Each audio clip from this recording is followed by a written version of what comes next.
আজকের রবিবার সবার বাড়ি মাছ মাংস হচ্ছে, আমার বাড়ি হবে পালং শাকের ভর্তা। এই তো দেখো, পালং শাকের ভর্তা দিয়ে কিন্তু একতলা ভাত খাওয়া হয়ে যাবে।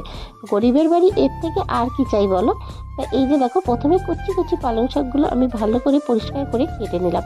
তারপরে এগুলোকে আমি ভালো করে ধুয়ে নিলাম। তারপরে এই যে কড়াতে অল্প একটু জল দিয়ে এগুলোকে আমি সিদ্ধ করতে বসিয়ে দেবো।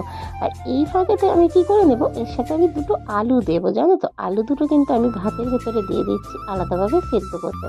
সেইগুলোকে আমি সিদ্ধ করে নেবো। এদিকে পালং শাকও আমার হয়ে এসছে, দেখো পালং শাক সিদ্ধ হয়ে গিয়েছে।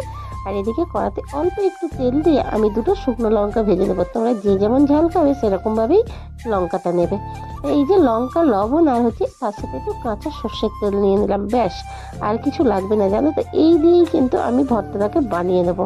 আর এইভাবে কিন্তু তোমরা যদি একবার খাও বন্ধুরা, মাছ মাংসকে হার মানিয়ে দেবে, জানো তো।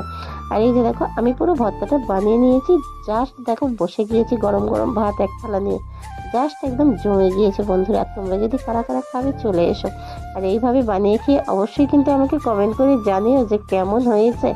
কমেন্ট করতে ভুলো না, লাইক কমেন্ট শেয়ার করতে ভুলো না। টাটা।